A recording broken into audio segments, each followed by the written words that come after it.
And we are continuing on the Fast Track 28-day Ketogenic Challenge happening right now. To sign up, just visit the link in the comments below or the bio or wherever you're seeing or watching or listening to this. And or you can visit direct.me/reshape and select Become a Client. I'll give you access to tracking tools, app membership that includes recipes, meal plans, shopping guides. There's a community aspect and more. If you do want to step up to a paid coaching program, there are different options to do that. The pricing is flexible. That will also provide assistance with your workout as well as tracking exact metrics and your nutrition. And if you're a paid member, you're saving 25% on all of your supplements from Designs for Health. That's a big perk. So continuing on the series of weight loss realities that they didn't tell you on The Biggest Loser.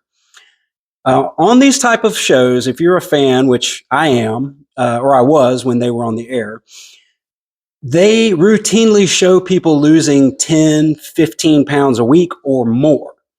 So one of the dirty little secrets about The Biggest Loser, and all of these things are coming to light now because there's a documentary that has recently started on Netflix. My wife and I are watching that, and I was telling her I was a huge fan of the show when it was on the air. But the dirty little secret that's coming to light is that what they called a week for the purposes of the show was sometimes 2 or 3 weeks in the life of that contestant. So when they said week, they were referring to this week's episode. It is very unrealistic to expect those kind of numbers. As I always say, quick weight loss is trick weight loss. And of course, slow and steady always wins the race. The longer it takes, the longer it lasts. Everyone seems to be in a hurry to lose weight as quickly as possible, but I'm here to tell you that's not the way to go about it. And the reason you don't want to do that is because of something called metabolic adaptation or metabolic damage. And I'm going to get into an explanation of that later. There are a lot of programs for sale out there, coaching programs, online training, you name it. Okay. People are trying to promise something from their supplement or whatever it is, their peptide or whatever they're selling. If anyone promises you that you can lose more than about 1 or 2 pounds a week on average, that person likely does not have your best interest at heart. The maximum amount of body fat that you can lose safely and sustainably is about 1% of your current body weight per week. So someone who weighs 200 pounds, 2 pounds a week is reasonable. 250-pound individual, 2.5 pounds is reasonable. Beyond that, it is possible to lose more than 1% of your body weight per week, but most of that ends up coming at the expense of muscle, and losing muscle will not help you in your quest for a fit, healthy body in the long run. Okay, metabolic adaptation. This is what happened to the contestants on The Biggest Loser, and specifically, as well as some other weight loss reality shows. But we're going to use them as an example because someone actually funded a study to use these people as a reference group to see if they were able to maintain the weight loss. The methods that they used were so extreme. They were in a severe calorie deficit or energy deficit for a long period of time while the show was happening. They were exercising hours and hours a day, and they were eating very low amount of calories and very low amount of nutrients.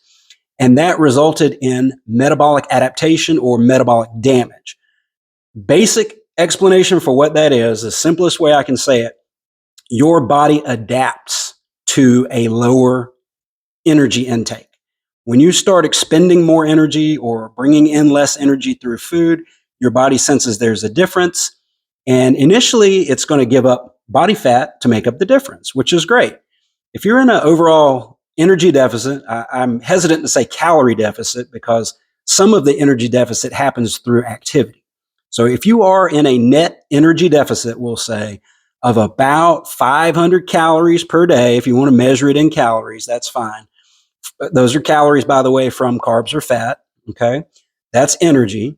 If you're doing that, you're going to lose about 1 pound a week, and it's probably going to be mostly body fat. The more body fat you have, the more likely you are to lose body fat and preserve muscle. As you get leaner and leaner, or in later stages of this diet, we'll call it, for lack of a better word, your metabolism starts to suffer. You're going to lose muscle because the body senses there's more energy going out, there's less energy coming in. So in order to preserve your life, to keep you alive, getting rid of muscle is another way that your body can get back into balance. Less muscle would conserve more energy because that's where all the energy is getting used up. So to prevent you from starving to death, your body's going to start slowing your metabolism down. That's a major way that it does it, by getting rid of muscle that you don't need. This is why weight training is so important with any weight loss protocol. And I have talked about this in the past. I'm not going to bog you down with too many details, but short and sweet, that is to give your body the signal that this muscle is important to hold on to so that nature doesn't take it away. Okay?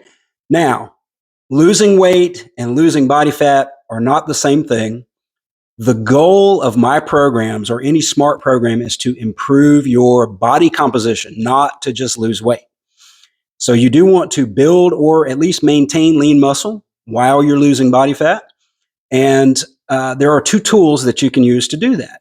The first, as I mentioned, is weight training. The other one is protein intake. So get your protein up to 30 to 40 grams per meal. You can do that up to 5 times per day. That's what I do, and that's what I recommend with the majority of my clients. So you're going to be somewhere between 150 to 200 grams of protein per day minimum. It helps to chunk it down. Think small, 30 to 40 grams per meal, okay? Then you can increase the frequency. That protein is not going to get stored as body fat. Protein is not energy.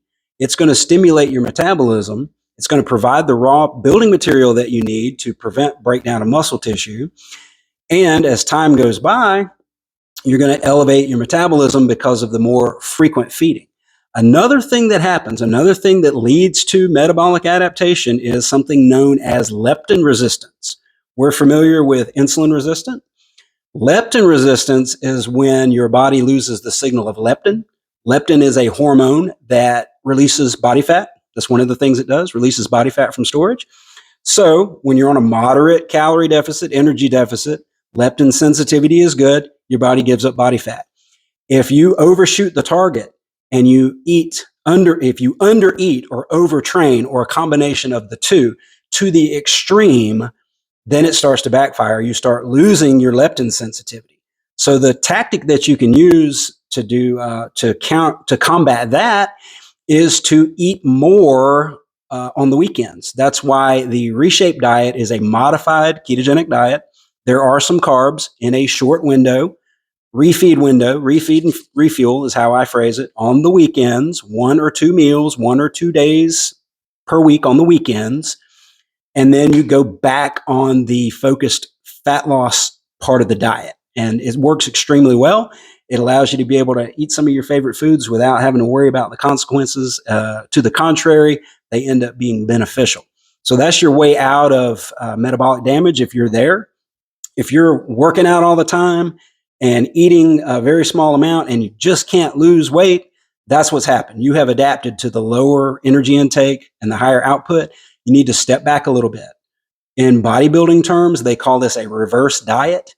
It's what it sounds like. It's the reverse of a diet. It's strategically eating more, slowly increasing the amount that you're taking in, slowly backing off on the activity to allow your metabolism to recover, and then approach it in another phase.